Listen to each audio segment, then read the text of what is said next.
네, 반갑습니다. KBS 창원 신년기획 2020년 경제전망 사회를 맡은 신유진입니다. 지난주 세계 경제 키워드는 기회였습니다. 세계 각국은 금리를 인하시키고 그리고 경기 부양책으로 세계 경제가 점점 더 회복될 수 있다는 결론을 전해드렸는데요. 작년 한 해 역풍을 맞았던 우리 한국 경제는 그야말로 벼랑 끝에 서 있었습니다. 그렇다면 그런 한국 경제와 또 나아가서 경남의 경제에는 희망의 메시지를 던질 수 있을까요? 자, 지난주에 이어서 이번 주도 대한민국을 이끌고 있는 세 분의 경제 전문가들 모시고 얘기 나눠보겠습니다. 자, 먼저 함께해 주실 세 분 경제 전문가들 소개해 드립니다. 오늘 토론회의 발제를 맡아주실 분인데요. 한국경제산업연구원 김광석 실장님 나오셨습니다. 네, 안녕하세요. 반갑습니다. 이어서 포스코 경영연구원 김상윤 수석연구원님 자리해 주셨습니다. 안녕하세요. 마지막으로 명지대학교 산업대학원 박정호 교수님 나오셨습니다. 예, 안녕하세요.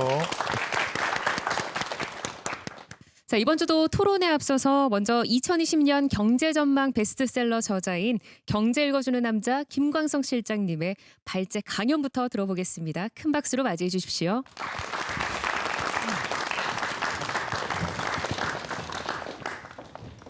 안녕하세요. 경제 읽어준 남자 김광석입니다. 반갑습니다. 네, 감사합니다. 한국 경제 위기인가?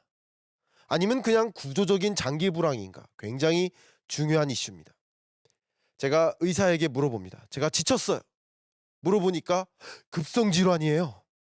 지금 당장 뭐 전기 요격기로 뭐 해서 심장을 뛰게 해야 될 것 같아요. 아니에요. 당신 만성 질환이에요. 비타민 하나 사드세요. 잠 좀 더 자세요. 어떻게 진단하느냐에 따라서 같은 몸의 현상을 놓고 어떻게 진단하느냐에 따라서 처방전이 바뀌죠. 한국 경제라는 하나의 현상을 놓고 위기라고 진단할 것인가 장기 불황이라고 진단할 것인가 그 진단에 따라서 우리가 대응해야 될 대응책과 기업들의 기업 전략과 정부의 경제정책 방향이 바뀌어야만 합니다. 그렇기 때문에 이 질문은 우리 한국 경제에 있어서 너무나 중요할 수 있겠다. 폭탄에 비유할 만큼 경제 위기인가 아니면 중장기적인 롱테일에 가까운 구조적 장기 불황인가 한번 우리는 정확하게 진단할 필요가 있겠다.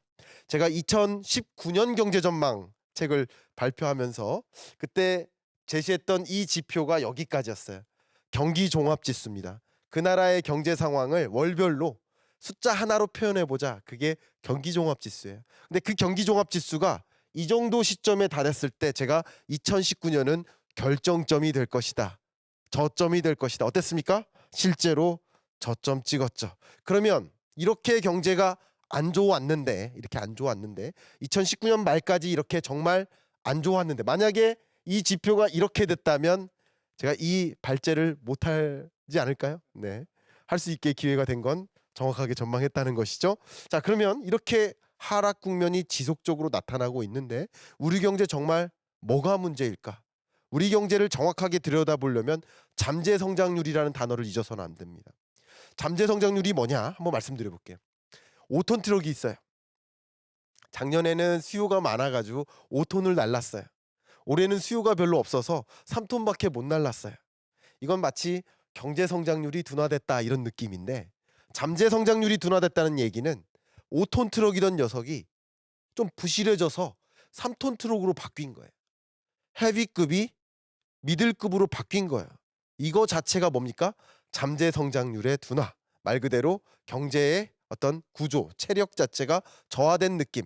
결국은 우리나라는 경제 침체, 충격, 폭탄이 아니라 구조적 장기 불황에 처해 있다. 좋게 얘기하면 선진국처럼 저성장 국면에 진입했다. 나쁘게 얘기하면 일본처럼 잃어버린 20년에 빠졌다. 이렇게 볼 수 있겠죠. 그러면 특별히 우리 경제가 마주한 가장 지배적인 문제, 어떤 문제가 있을까요? 바로 그 문제는 보시는 것처럼 건설 투자, 설비 투자가 마이너스. 제 연구 인생 커리어에서 건설 투자, 설비 투자가 6분기 연속 마이너스였던 거는 처음이에요. 제가 한 경제 방송에서 토론을 하는데 제가 그 말씀을 드리니까 이미 명예퇴직하신 명예교수님께서 내 연구 인생에도 처음 봤습니다. 그런 말씀을 하시더라고요. 그만큼 한국 경제가 어렵게 전개된다. 근데 특별히 우리 경제 속에 어려운 대목은 뭐였다? 바로 투자였다라는 말씀을 드립니다. 투자가 이렇게 위축되었다. 그러면 투자는 왜 이렇게 위축되었을까? 물론 대외적인 요인도 있겠죠. 대외 경기가 굉장히 불확실하지 않았습니까? 지난주에 여러분 토론을 통해서 이야기 들으신 것처럼 굉장히 어려웠습니다. 그러니까 기업들이 적극적으로 투자할 수 없어요. 그런데 대외적으로도 그랬지만 대내적인 문제도 있었다. 대내적인 문제는 어쩌면 구조적 요인도 있겠죠. 산업 구조 조정, 인구 구조의 변화, 고령화 이런 문제도 역시 장기적인 구조적인 장기 불황으로 연결될 그런 요인이 되었겠지만 정책적 요인도 있지 않았을까 생각이 됩니다. 2019년까지 지속됐던 그 정책적인 기조, 바로 소득주도 성장 정책. 이거 2020년에도 과연 지속될까? 소득주도 성장 정책을 열심히 펼쳤는데 결과적으로는 보시는 것처럼 저소득층의 소득이 오히려 줄었어요. 참 특이하다. 2020년까지 10,000원이라는 최저임금 인상을 계획했었는데 공약에 내세웠는데 제가 뭐라고 표현했냐면 좋은 공약이지만 좋은 공약 불이행이다. 모든 것이 저저전데 보시는 것처럼 저성장, 저물가, 저금리, 저고용, 저투자, 저출산 모든 것이 다 저저전데 최저임금만 이렇게 높으면 감당할 수 있겠느냐. 빵집이 매출액이 줄고 있어요. 근데 알바생 임금을 20% 올리라고 하면 이 빵집 사장님은 어떤 결정을 할 것인가? 빵집을 운영 못하거나 알바생을 자르고 자기가 일을 더 많이 하겠죠. 이렇게 말 그대로 최저임금 인상이 적절한 정책이 아니었다. 다시 말하면 정책적인 기조는 아주 좋은 공약이라고 생각할 수 있습니다. 좋은 공약이지만 늘상 좋은 정책은 없다. 아무리 좋은 정책도 늘상 좋을 수는 없겠다. 경제적으로 하강 국면, 저점을 맞이하는 상황 하에서는 적절한 정책이지 않지 않았는가 하는 생각이 많이 드는 대목이에요. 소득주도 성장 정책 이제 많이 꺾입니다. 보시는 것처럼 최저임금 인상률을 2019년까지 두 자릿수를 유지하다가 2020년부터는 최저임금 인상률을 2.9%로 낮춥니다. 이렇게 소득주도 성장 정책의 방향성이 많이 꺾여 나간다, 끝나는 느낌이다라는 것을 대변해주는 그 대목 중에 하나입니다. 최저임금 인상이 소득주도 성장 정책의 모든 것은 아니지만 여러 정책 중에 중요한 대목이라고 볼 수 있는 것이죠. 자, 그러면 무엇으로 넘어갈까? 바로 그 무엇으로 넘어갈까에 대한 답변이 예산안 속에 담겨 있습니다. 2020년 예산 슈퍼 예산이에요. 확장적 재정 정책을 펼치는 것. 글로벌리 모든 국가들이 확장적 재정 정책을 펼치는데 한국도 경기를 부양시키기 위해서 엄청난 예산을 도입합니다. 그런데 여러분 한번 질문 드려볼게요. 아이한테 용돈을 더 줘요. 1,000원 주다가 2,000원을 줘요. 그러면 정말 이 아이가 무조건 건강해집니까? 아니죠. 용돈의 규모도 중요할 수 있지만 그 아이가 용돈을 어디다 쓸까도 중요합니다. 불량식품 사 먹을까? 우유 사 먹을까? 그럼 그 예산을 어디다 쓸지를 한번 들여다가 보겠습니다. 어디다 쓰느냐? 저랑 같이 따라해서 읽어주시면 좋겠습니다. 자, 4환경, 5 R&D, 6 산업중소에너지, 7 SOC. 감사합니다. 이 네 개 영역을 우리는 경제 부문이라고 할 수 있는데요. 특별히 2019년에도 확장적으로 예산을 집행한 거 맞지만 주로 보건복지 고양 이 분야에 많은 예산을 부여했다. 다시 말하면 분배 정책 컨셉이었다.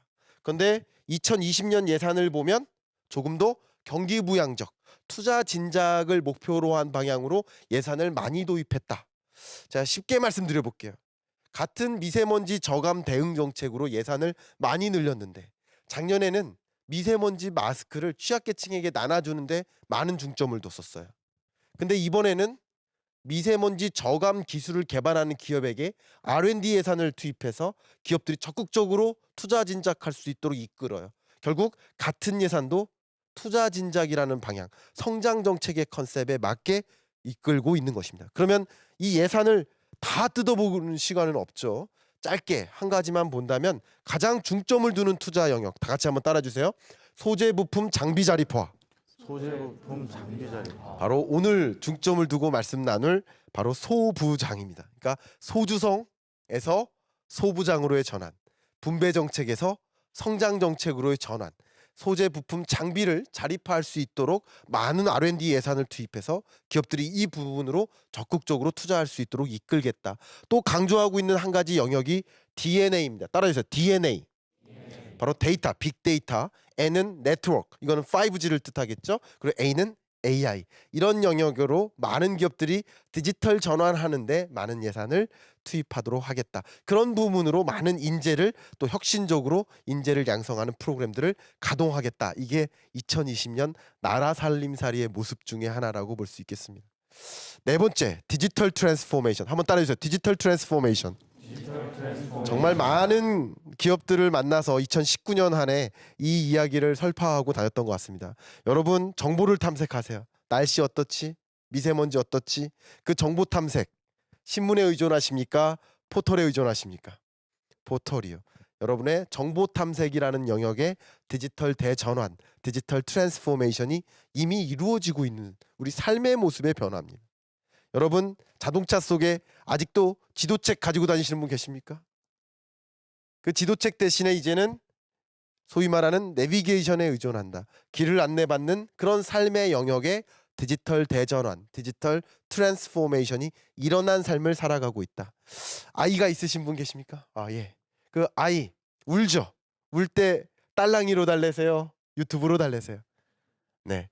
딸랑이로 달래지 않으시겠죠. 역시 유튜브로 달래신다. 아이 달래기라는 삶의 영역에 디지털 대전환, 디지털 트랜스포메이션이 이미 일어난 삶을 살아가고 있다. 하루에 은행을 몇 번 가십니까? 한 달에 몇 번 가십니까? 은행을 방문하는 대면 거래가 줄어들고 대신에 비대면 거래가 늘어나고 있다. 이게 바로 은행 서비스라는 영역의 디지털 트랜스포메이션. 이 디지털 트랜스포메이션이 현격화돼서 나타나고 있다는 것을 반증해 주죠. 대표적인 사례를 좀 들어보겠습니다. 여러분 안경 쓰고 계세요. 안경 온라인에서 사셨어요? 오프라인에서 사셨어요? 안경 오프라인에서 사셨죠. 왜 안경을 오프라인에서 사야 될까요? 네, 써봐야 되니까. 써보고 사야 되잖아요. 그런데 진스브레인이라는 일본의 안경 쇼핑몰은 온라인에서 쇼핑이지만 안경을 써보고 구매하게 해준다. 가상 증강현실 기술의 활용입니다. 그리고 빅데이터를 이용해서 여러분이 어떤 안경을 선호하는지 선호, 그리고 어떤 안경이 유행인지 트렌드, 이런 걸 반영해서 10가지 안경을 추천해 줍니다. 이 추천된 안경을 하나하나 온라인에서 써보고 구매 여부를 결정한다. 디지털 트랜스포메이션에 따른 그 대단한 변화가 실제 기업의 서비스로 나타나고 있습니다. 매니큐어는요, 당연히 매니큐어는 칠해보고 사야겠죠. 나한테 맞는 매니큐어를 골라야 됩니다. 당연히 화장도 해보고 나한테 어울리는 화장품을 골라야겠죠. 이런 모든 변화가 디지털 트랜스포메이션, 작년까지만 해도 그림을 그리다가 2020년부터는 실질적인 액션을 취해 나갑니다. 기업들의 디지털 트랜스포메이션 누가 리딩해 나갈 것인가, 굉장히 중요한 2020년 변화라고 볼 수 있겠습니다. 다섯 번째, 여러분들께 꼭 말씀드리고 싶은 규제와의 전쟁. 많은 기업들을 만나서 이야기하면 우리나라 규제 때문에 도저히 신산업 투자 못하겠어. 신산업 진입하고 싶은데 규제 때문에 못하겠어. 이렇게 말씀 많이 하십니다. 동감하고요. 맞는 말씀이세요. 그러나 이미 규제와의 전쟁을 선포하고 적극적으로 규제 없는 환경에서 기업 경영할 수 있도록 제도적 환경을 바꿔나가고 있다라는 것을 꼭 강조해드리고 싶습니다. 규제 때문에 신산업 못하겠다. 그런 말씀은 이제 좀 줄이셔도 됩니다. 왜 그럴까? 보시는 것처럼 규제 샌드박스를 2019년 1월부터 도입했습니다. 그러니까 기업들이 이거 규제 있습니까? 여부를 확인해요. 확인하는 메일을 만약에 보냅니다. 관할 기구에게 보내면 첫 번째 법안 하나만 설명해 드리면, 규제 있습니까? 나 이 사업 해도 됩니까? 질문하면 만약에 한 달 내에 답변이 없다. 그러면 규제가 없는 것으로 간주한다. 그게 첫 번째 법안이에요. 신속 처리하고 실증 특례를 만드는 이런 식으로 규제 없는 환경에서 적극적으로 신산업 투자해봐라, 진출해봐라 하는 환경을 만드는, 그게 바로 규제와의 전쟁 첫 번째 정책 뭡니까? 규제 샌드박스고요. 두 번째, 제가 오늘 여러분들께 강조하고 싶은 그것이 규제 자유 특구입니다. 2019년 7월부터 시작된 규제 자유 특구는 더 확장적으로 많은 지역에게 확대되고 있습니다. 실제로 이 대목에서 말씀드리고 싶은 것은 이 지역마다 어떤 특정 산업에 있어서는 그냥 규제 없이 마음대로 해봐 하는 그런 지역을 선정하는 거예요. 우리 경남 지역에는 어떤 산업이 바로 규제 자유 특구에 해당될까요? 보시는 것처럼 경남 지역, 네, 무인 선박 영역입니다. 무인 선박만큼은 그냥 규제 없이 마음껏 해봐 하는 이 지역적 특화된 산업을 만드는 것이고, 또 부산 같은 경우는 블록체인에 있어서는 마음껏 규제 없이 마음껏 투자 신산업 진출해도 되는 환경으로 바뀌는 겁니다. 이렇게 규제 자유 특구도 굉장히 중요한 규제의 혁신, 이제 혁신의 실험장으로 옮겨간다라는 것을 강조해서 설명드리고 싶습니다. 네, 2019년 경제 좀 들여다보십니까? 정말 대단한 변화가 펼쳐지는 것 같지 않습니까? 이런 여러 가지 대목 속에서 어쩌면 위협적인 요인도 있겠지만 상당한 기회적인 요인도 있겠구나. 그런 관점에서 2020년 경제를 먼저 들여다봐야겠다라고 강조하고 있습니다. 2020년 한국 경제 어떻게 흘러갈 것인가?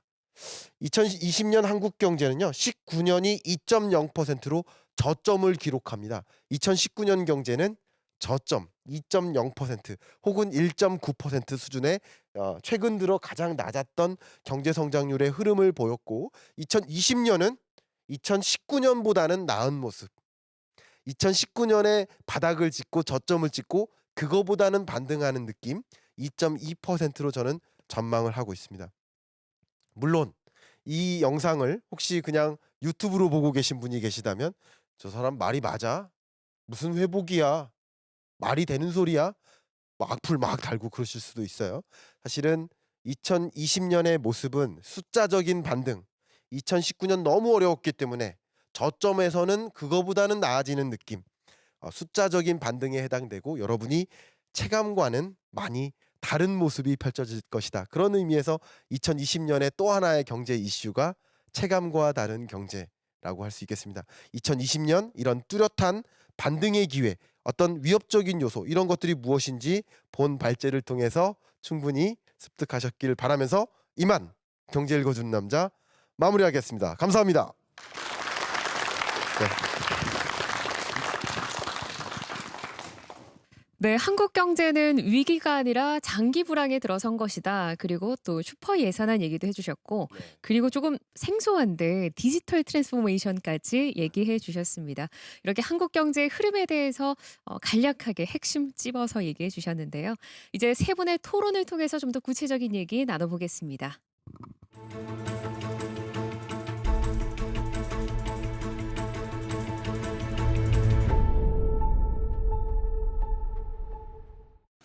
(2020년) 한국 경제를 장식할 중요한 주제, 현안 7가지를 뽑아봤습니다. 그 7가지 주제, 역시 한 주제 한 주제가 1시간 넘어야 됩니다. 그런데 오늘 요약적으로 여러분 쪽집게 과외하듯이 대담을 좀 나눠보도록 하겠습니다. 첫 번째 질문 간단하게 하고 가고 싶은데요. 경제 위기인가 아니면 구조적 장기 불황인가, 어떻게 판단하고 계십니까? 저는 구조적 요인이 더 크다고 생각합니다. 사실 우리의 가장 주력 산업들에 해당되는 여러 산업들이 지금 커다란 체질 개선의 압박에 놓여져 있는 상황입니다. 조선도 마찬가지고요. 반도체도 마찬가지고, 이런 것들에 대해서 빨리 새로운 대안을 마련해야 될 상황이다, 이렇게 봅니다. 네, 그러면 역시 구조적 장기 불황에 놓여 있는 우리 한국 경제 입장에서는 정책적으로 또 기업 관점에서 또 우리의 투자 전략, 이런 여러 가지 관점에서 어떻게 대응해야 될지를 좀 모색해 봐야 될 텐데요. 그런 얘기들은 좀 다른 주제의 질문들에 대해서 답변하면서 좀 구체적으로 논의해 보는 시간을 가져볼까 합니다. 2020년 슈퍼 예산 이미 확정이 됐는데요. 이 확장적 재정 정책, 경기 부양의 기회가 될까요? 어떻게 보십니까? 사실 일부 기회가 될 거라고 보여집니다. 사실 이게 굉장히 불편한 진실인데요. 네. 건설 부분은 가장 고용 유발 개수가 높은 산업이었고, 네. 그동안 우리 이제 통계적으로 봤었을 때 내수 경제를 부양시키는 가장 효과성 높은 산업이 건설입니다. 네. 그런데 이런 건설을 중심으로 한 SOC 사업을 그동안 대규모 투자를 못했던 이유는 SOC 사업에 잘못 투자했다가는 이 부동산 경기에 다시 불을 지피는 효과가 있기 때문이거든요. 그렇죠. 그럼에도 불구하고 이번에 새로 짜여진 2020년 슈퍼 예산에는 네. 경기 부양 효과를 철저히 감안해서 그런지 네. SOC 투자를 대폭 늘렸더라고요. 네. 증가폭은 여러 분야 중에서 가장 높았습니다. 그렇죠. 네. 그런 차원에서 이 확장적 재정 정책이 경기 부양으로 유도될 수 있는 여지는 충분하다 이렇게 말씀드립니다. 네, 그렇습니다. 예산안에서도 강조를 했었던 디지털 트랜스포메이션, 이제 컨셉이 아니라 액션이다라는 말씀을 드렸습니다. 일단 디지털 트랜스포메이션, DT, 기회일까요? 위협일까요? 어떻게 생각하십니까? 일단은 기회라고 당연히 생각을 합니다. 네. 저도 이제 디지털 트랜스포메이션 기업 강연을 나가서 네. 질문을 많이 받는데요. 네. 우리 기업이 지금 디지털 트랜스포메이션 추진해야 됩니까? 말아야 됩니까? 저는 이렇게 말씀을 드립니다. 이미 디지털 시대는 왔습니다. 근데 여러분께서 만약에 디지털 시대가 왔음에도 불구하고 뭐 변하지 않고 강력한 비즈니스 모델, 수익 모델, 뭐 제품, 기술이 있다면은 그냥 그대로 하세요. 근데 그런 강력함이 없다면은 이제는 변해야 합니다. 바로 그 변화의 과정이 디지털 트랜스포메이션인 거고요. 사실 실제로 그 130년 된 그 코카콜라라는 기업은 디지털 트랜스포메이션을 할 필요가 없습니다, 사실. 이미 130년 동안 뭐 음료 시장, 특히 콜라 시장에서 거의 1위를 독주를 하고 있는 기업이기 때문에 DT가 필요 없다 이렇게 말씀드릴 수 있지만은 나머지 기업들, 여타 기업들은 디지털 트랜스포메이션은 이제는 그 선택이 아니라 필수의 과정이다 이렇게 말씀드리고 싶습니다. 네, 굉장히 중요한 대목을 말씀 주신 것 같아요. 이제 아날로그 경제가 아니라 디지털 경제로의 전환입니다. 이런 대전환점의 대목에서 제가 어떻게 비유를 했냐면 이제 토끼와 거북이가 산에서 달리기 경주하다가 바다에서 경주하는 걸로 바뀝니다. 그런데 내가 어떻게 하면 이 산에서 더 잘 달릴 수 있을까를 고민하고 있는 건 아닌지 생각해봐야겠다. 우리는 바다에서 더 잘 달릴 준비를 해야 되겠다. 디지털 트랜스포메이션 컨셉이 아닌 실질적인 액션으로 우리는 한 발 더 나아가야겠다. 이것은 어떤 기업도 예외가 될 수 없다. 어떤 국민들도 예외가 될 수 없다. 결국 이런 변화된 환경에 적절히 대응해 나가는 우리 스스로가 되어야 되겠습니다. 이런 관점에서 또 우리가 중대하게 이야기 나눠야 될 게 디지털 트랜스포메이션 하고 싶지만 도저히 규제 때문에 못하겠어 하는 많은 기업들의 원성이 큽니다. 결국 이제 규제와의 전쟁을 선포하고 이 규제와의 전쟁을 통해서 혁신의 실험장을 만들어 보겠다 하고 있는데 일단 현재 규제 절벽, 투자의 걸림돌이 되고 있다고 판단하십니까? 어떻게 생각하십니까? 이 규제는 좀 이제 저희가 좀 디테일하게 봐야 됩니다. 신산업 부분에 대해서는 분명한 우리가 걸림돌이 되고 있어요. 근데 이제 규제만 푼다고 해서 우리 경제가 활로가 모색되는 거는 절대 아니다라는 걸 꼭 기억하셔야 됩니다. 왜냐하면 어떤 규제가 하나 생기면 그 규제 때문에 먹고 사는 기업이 그만큼 또 생기고 있거든요. 그러니까 규제를 풀면 예를 들어서 환경 규제를 풀었다라고 했었을 때 그동안 있었던 그 환경 규제에 우리가 대응하기 위해서 필터를 납품하는 사람, 인증하는 회사 이런 회사들이 또 먹고 살 수가 있었거든요. 따라서 규제를 없애면 모든 것들이 잘 된다라고 생각하는 건 일단 잘못된 판단이다. 그럼에도 불구하고 무엇인가 새로운 부가가치를 창출하고 미래지향적으로 나아가는 데 있어서 규제는 반드시 필요하고요. 제가 서두에 규제를 풀어서 모든 게 다 잘 되는 건 아니다라고 말씀드리는 이유가 자칫 규제를 풀어줬는데 수치적으로 달라진 게 없지 않느냐 하면서 규제 푸는 걸 막으려는 근거로 그걸 삼으면 그건 안 된다는 의미고요. 규제는 반드시 신성장 동력을 육성하기 위해서 필요하다. 완화해야 된다. 이렇게 말씀드립니다. 네, 현 정부 혹은 뭐 정책 기조에 대해서 비판하는 많은 분들이 규제 때문에 안 좋다라고 했는데 이거는 사실 정치적 논쟁이 아니라 역대 정부가 늘 그랬습니다. 사실 규제를 풀어보자 하는 위원회를 만들어서 규제를 풀기 위한 규제를 또 만든다. 이런 이야기도 많이 있었거든요. 그런데 그런 규제라는 과거의 그런 규제의 어떤 규제 강국 이런 나라의 어떤 틀에서 완전히 혁신적으로 벗어나기 위해서 규제 샌드박스 마련하고 이걸 더 확장적으로 추진하고요. 규제 자유특구도 마련하고 2차, 3차 하면서 확장적으로 추진하고 있습니다. 이렇게 기업들이 아직 충분히 인식하지 못할 수준, 아직 기업들이 체감하지 못할 수준은 그런 것일 수는 있겠지만 규제가 굉장히 빠른 속도로 완화되어 가고 있다라는 그런 사실에는 틀림이 없다라는 생각을 합니다. 그럼 이렇게 규제 자유 특구 이런 관점에서 우리 부산은 블록체인 그리고 우리 경남은 무인 선박으로 지정이 됐습니다. 이런 관점에서 특히 우리 경남 그리고 부산 이런 인근 지역에 걸쳐서 유망한 좋은 산업적 기회들이 있을지 한번 그 부분 한번 대목을 설명해 주시면 좋을 것 같습니다. 네, 그 경남 지역이 이제 무인 선박 그 규제자유특구로 지정을 받았는데요. 이게 어떤 의미가 있냐면요. 그 자율주행차로 한번 설명을 드리겠습니다. 구글의 이제 웨이모라는 자율주행 브랜드가 있습니다. 자율주행차가 실제로 상용화되기까지 주행 거리가 많은 확보가 필요합니다. 실제로 그 사람이 없이 운전을 한번 시켜보고 그게 만약에 어떤 변수들이 있는지 그리고 어떤 알고리즘을 보완을 해야 되는지 이런 것들을 테스트를 해야 됩니다.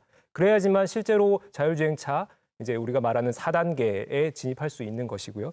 무인선박도 마찬가지입니다. 무인선박을 상용화해서 이제 실제로 우리가 세계 시장에 내놓기 위해서는 많은 테스트와 어떤 그 과정 그리고 데이터들이 필요합니다. 이런 부분에서 규제 자유 특구로서 우리가 이제 경남 지역의 무인선박 분야에서 다양한 실험을 할 수 있는 것이죠. 이제 그렇다 보면은 결국은 우리가 경남 지역의 무인선박이라는 산업 자체를 성장시키기 위해서는 가장 먼저 기반이 되는 기술 확보 아니겠습니까? 그렇죠. 이제 다양한 실험을 통해서 이런 어떤 혁신적인 기술 확보가 이루어질 것으로 이제 기대를 하고 있습니다. 네, 그런 것을 통해서 경남 지역에 상당한 경기 부흥의 어떤 기회 이런 것들이 마련될 수 있겠다 이런 생각을 또 해봅니다. 또 이 방송을 보고 계시는 여러 시청자 여러분 그리고 기업 여러분 이런 관점에서 우리가 새로운 활로를 모색할 수 있겠구나 하는 그런 포인트들을 잘 요약적으로 판단해 주시면 도움이 될 것 같습니다. 네, 여기서 잠깐 방청객들의 질문을 듣고 가겠습니다. 질문 시간은 30초, 또 답변 시간은 1분 드리겠습니다. 자유롭게 질문해 주십시오. 저는 창원의 한 중소기업에 다니고 있고 공장장을 맡고 있습니다. 4차 산업혁명, 오늘 얘기하신 디지털 트랜스포메이션이 진행되고 있는데 체감은 떨어져 있는 게 사실입니다. 특히 이제 경남 지역은 제조기업의 중심이 많고 그다음에 이런 거에 대해서 좀 준비가 좀 부족했고 최근 경기까지 나빠서 많은 어려움이 있습니다. 저희 같은 노동자라든가 중소기업 그들은 그 디지털 트랜스포메이션에 대해서 어떻게 대처해야 될지 조언 부탁드립니다. 네, 제가 좀 말씀을 드리겠는데 일단은 그 김광석 시장님도 말씀하셨지만 디지털 트랜스포메이션은 이제는 컨셉이 아니라 액션으로 실제로 이제 행해야 되는 시간이 왔습니다. 그래서 물론 이제 모든 기업들이 준비를 해야 되는 것이고요. 다만 이제 이런 통계가 있습니다. 최근에 디지털 트랜스포메이션을 시도한 기업들 중에 60%가 실패를 경험했다. 그 말은 무슨 말이냐? 그냥 무조건 따라한다고 되는 게 아니라는 거예요. 결국은 우리가 기획을 하고 아이디어를 잘 모으고 우리가 어느 영역에 디지털화를 해야 효과가 제일 큰지 사실 본인들이 제일 잘합니다. 그래서 외부에서 어떤 솔루션을 가져와서 도입만 하면 되느냐 이게 아니라 우리가 내부에서 철저히 고민을 하고 외부의 어떤 협업을 하는 것이 중요한 것이고요. 그리고 또 하나 좀 자신감을 드리면은 어떤 기업이든 디지털 트랜스포메이션은 한 번도 가보지 않은 길입니다. 이제 다들 처음 하는 경험이거든요. 그렇기 때문에 실패를 두려워하면 안 된다. 이렇게 조직 문화상으로도 이제 우리가 애자일 조직이라고 얘기를 하는데요. 잦은 시도와 많은 새로운 아이디어를 적용을 해보고 이것이 만약에 혹시 실패를 하더라도 거기서 얻는 게 있거든요. 이제 그걸 통해서 다음 새로운 투자에는 조금 더 안정적이고 좀 확실한 분야에 투자하겠다.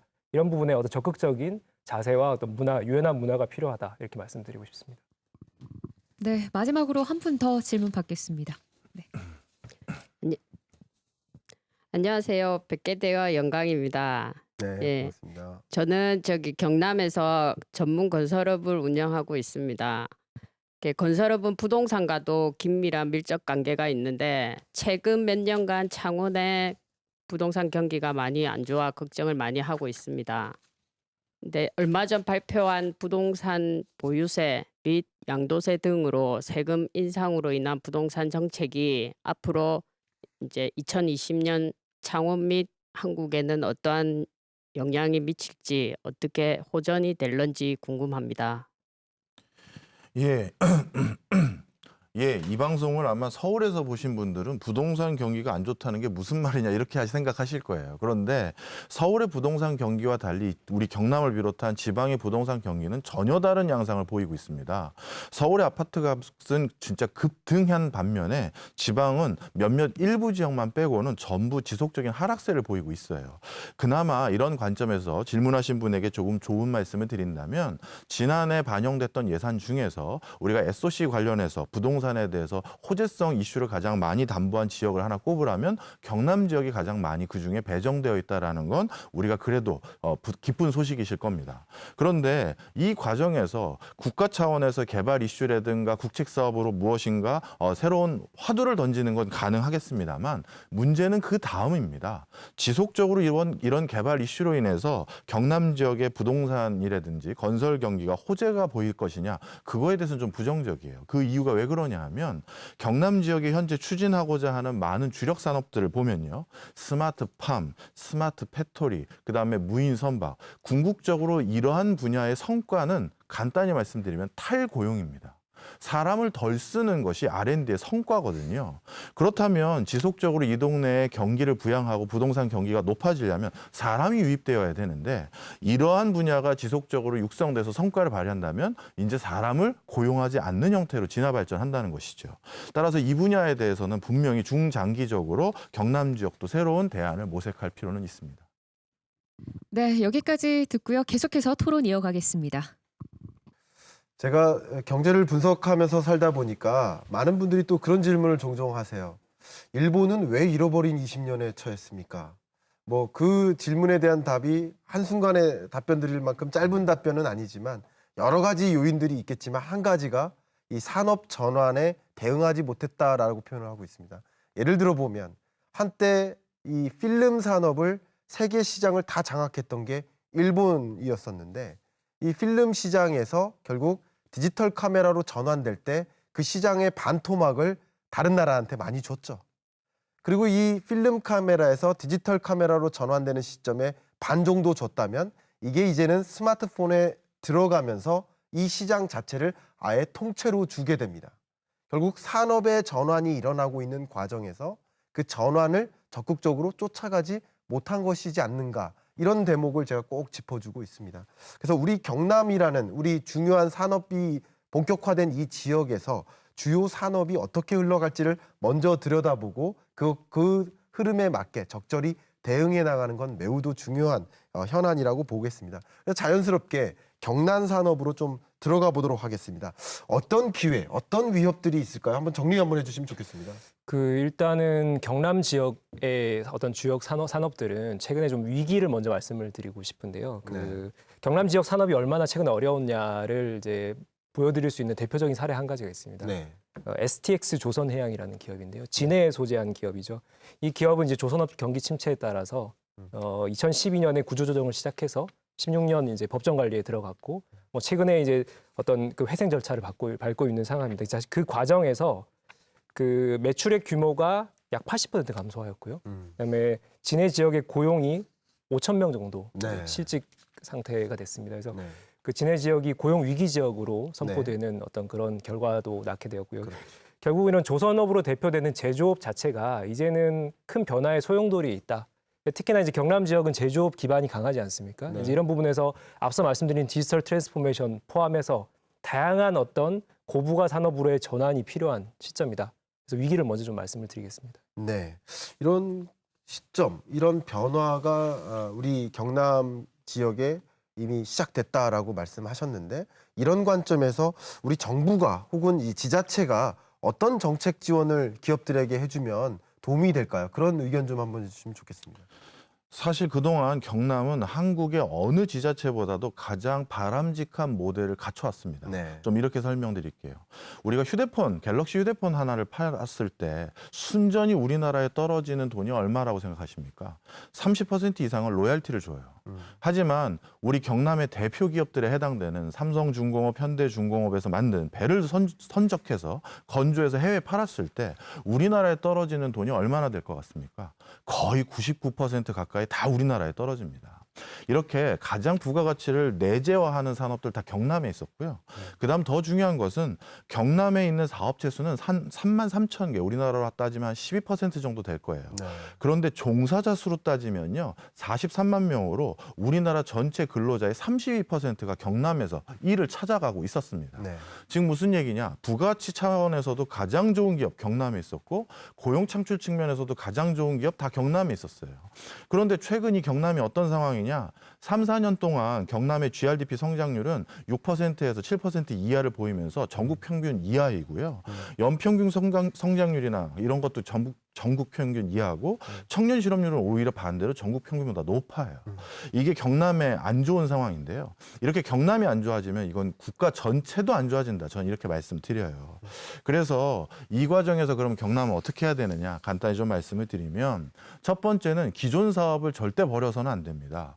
우리가 가끔 뭔가 산토끼를 잡기 위해서 오랫동안 세금 내면서 경남 지역에서 활동해왔던 기업들을 뒷전에 두는 경우가 있는데 절대 그래서는 안 되고요. 이들 기업들의 고도화를 반드시 지원하는 게 일단 일선무입니다. 전 세계에서 배를 제일 잘 만드는 사람, 일반 기계를 제일 잘 만드는 사람 다 경남에 있었어요. 그 사람들이 고도화해야 되는데 그런데 이 과정에서 우리 지역 주민분들이 좀 시간을 두셔야 돼요. 최근 현대중공업에서 새로 건조된 선박들 이름을 제가 좀 말씀드리겠는데 LNG선 완전 재액화 설비, 그다음에 LNG FSRU, 그다음에 VLFC 건조. 요 선박들 바로 앞에 붙는 수식어가 하나 있습니다. 뭐냐면 세계 최초라는 단어예요. 기존의 전통적인 벌크선으로 이제 중국을 이길 수가 없어요. 그렇다면 아무도 못 만들었던 이런 세계 최초의 선박을 건조하기 시작한 게 이제 지금 우리 기업들인데 여기서 중요한 게 있습니다. 세계 최초라는 게 무슨 의미인지 아십니까, 두 분? 이거는 지구인 중에서는 아무도 안 해봤다는 얘기예요. 네. 그러면 이런 일을 했었을 땐 당연히 실패할 수도 있고 이 배를 선적해서 줬을 때 오히려 손해를 볼 수도 있어요. 도대체 얼마를 청구해야 될지 아무도 지구인의 전례가 없었거든요. 따라서 이런 전통 기업들이 다시 이렇게 고부가가치로 전환되는 과정에서 일부 실패가 있거나 일부 낙담할 일이 있어도 우리는 기다려줘야 되고 재투자를 해야 된다는 거 꼭 기억하셔야 되고요. 그다음 두 번째는 선박, 일반 기계, 석유화학 말고 완벽하게 새로운 고용 친화적인 산업을 반드시 육성해야 됩니다. 아까도 제가 잠시 말씀드렸지만 스마트 팩토리, 스마트팜, 무인선박 모든 R&D의 성공의 지향점은 탈고용이에요. 가장 고용 친화적인 산업을 가지고 있었던 경남, 이곳에 다시 사람을 돌아오게 만들 고용 친화적인 완전히 새로운 신산업 다시 찾아야 된다 이렇게 말씀드립니다. 네. 좋은 방송을 정부 관계자 그리고 이 지자체 관계자 여러분들께서 보고 계실 거라고 생각이 됩니다. 이런 좋은 정책 지원 이런 것들을 펼쳐서 우리 경남이 이런 변화의 과정에서 큰 기회를 또 맞을 수 있도록 이렇게 준비해 주시면 더 좋지 않을까 그런 의견을 제가 드려봅니다. 한 가지만 부가적으로 말씀드릴게요. 두 가지 하셔도 됩니다. 네, 그렇군요. 그 최근에 그 창원 산단이 그 스마트 산단 선도 프로젝트에 선정이 됐습니다. 그 관련해서 좀 말씀을 드리면은 그 스마트 산단이라고 하는 것이 결국은 창원에 이제 저부가화되고 있는 다양한 제조업들을 다양한 뭐 스마트 팩토리든 다양한 원천 기술들, 특히 ICT 기업들의 역량들이죠. 그걸 이제 융합을 해서 어떻게 우리가 이거를 고부가화할 수 있을까? 단순 가공 조립 제조만 하는 그런 기업들을 어떻게 조금 더 선진화시킬 수 있을까 하는 고민들이 이제 투영이 된 거거든요. 근데 그 최근에 그런 어떤 그 대안을 제시하는 분들 중에 이제 창원 계신 분들인데 그래서 창원시에서는 테크노밸리, 그러니까 저기 판교나라든지 서울에 있는 테크노밸리에 있는 그런 ICT 기업을 유치해야 됩니다. 뭐 이런 주장을 하시더라고요. 사실 네. 저는 그 부분에 부정적이거든요. 왜냐하면 판교라는 그 테크노밸리 안에 있는 그 최근에 어떻게 보면 좀 유망한 그런 인력들이 갑자기 창원에 올 리가 없습니다. 거기 있는 기업들이 올 리가 없거든요. 그래서 저는 이제 이제 해결 방안을 제시할 수 있는 부분이 협업입니다. 협업.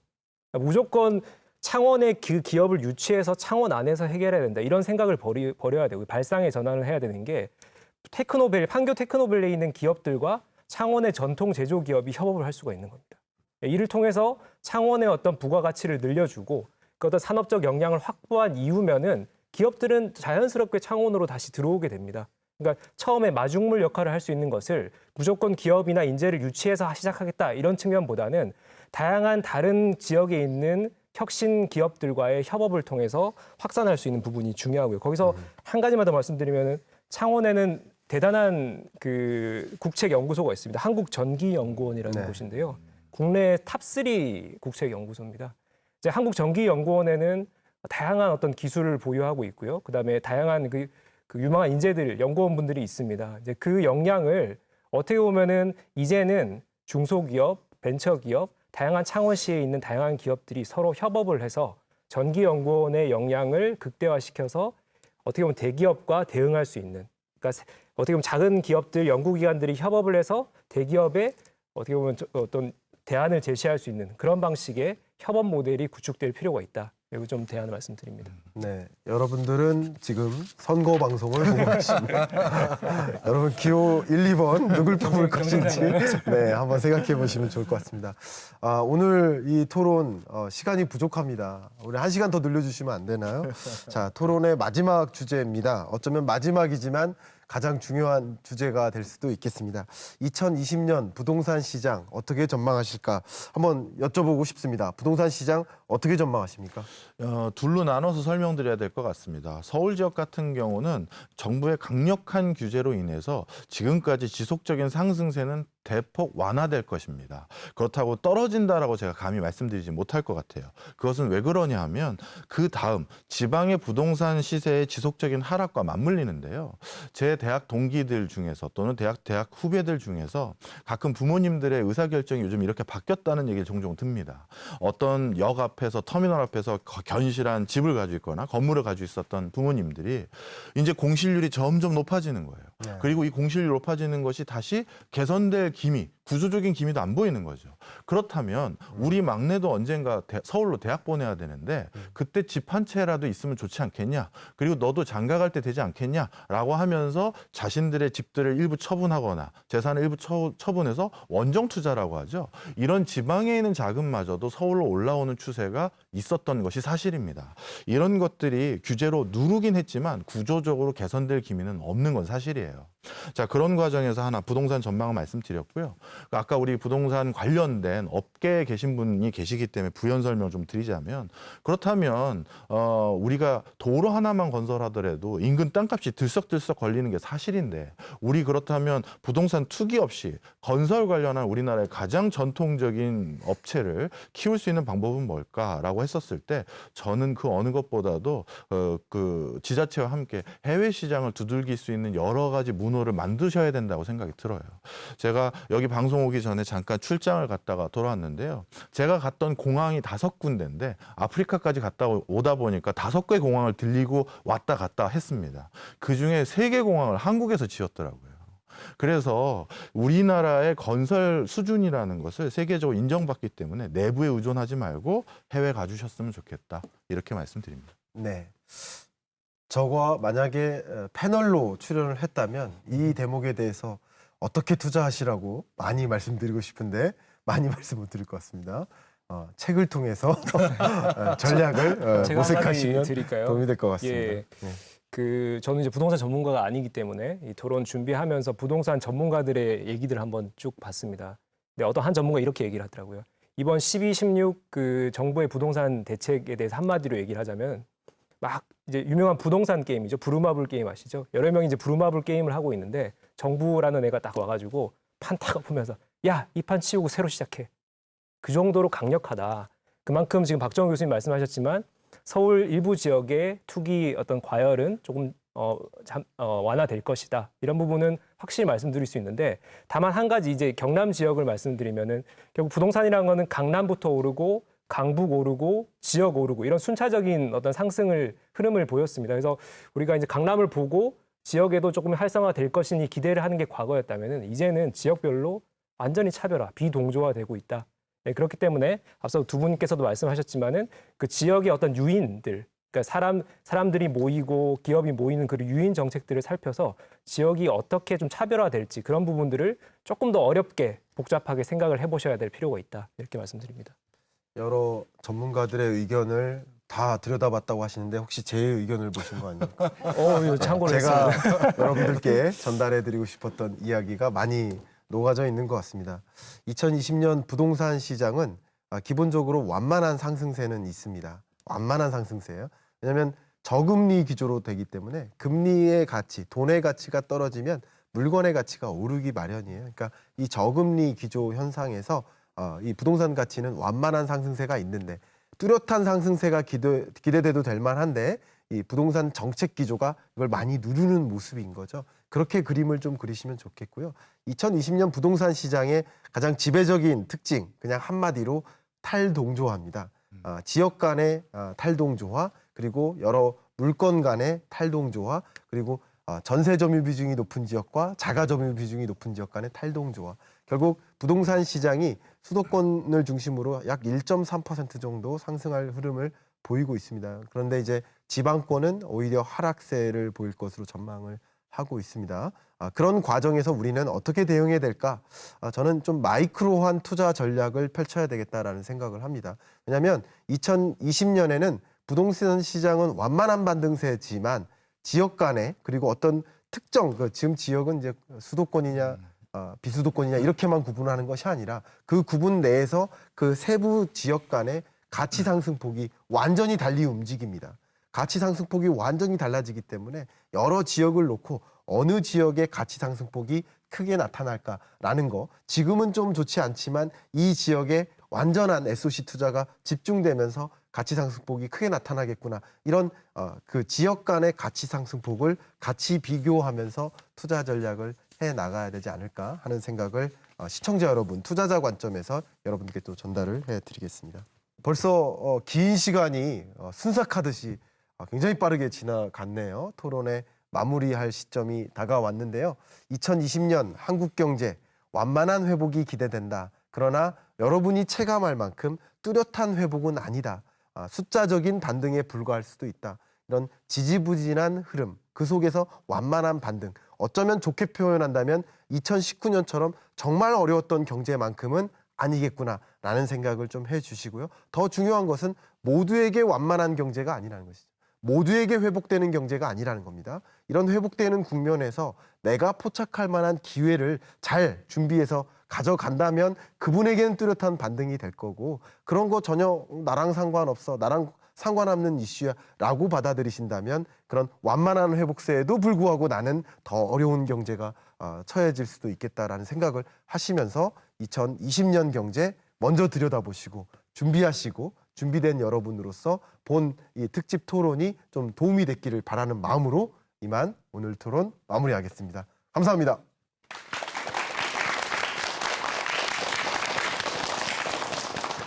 경제 읽어주는 남자 김광석 실장님과 두 분의 경제 전문가 모시고 얘기 나눠봤습니다. 어떻게 보셨나요? 세계 경제와 한국 경제를 관통하는 키워드는 대전환점, 기회를 잡아라라는 이 타이틀 속에 이미 답이 있었던 것 같습니다. 한일 무역 갈등이 오히려 우리 경제와 우리 산업의 전화위복의 계기가 됐듯이 위기 속에 기회를 잡는다면 2020년 올 한 해 우리 경제는 그 대전환점에서 희망을 만나게 될 것입니다. 자, KBS 창원 신년기획 2020년 경제 전망 여기서 마칩니다. 오늘 방송은 유튜브 KBS 뉴스 경남 채널을 통해서 함께할 수 있습니다. 이 시간 함께해 주신 여러분 고맙습니다.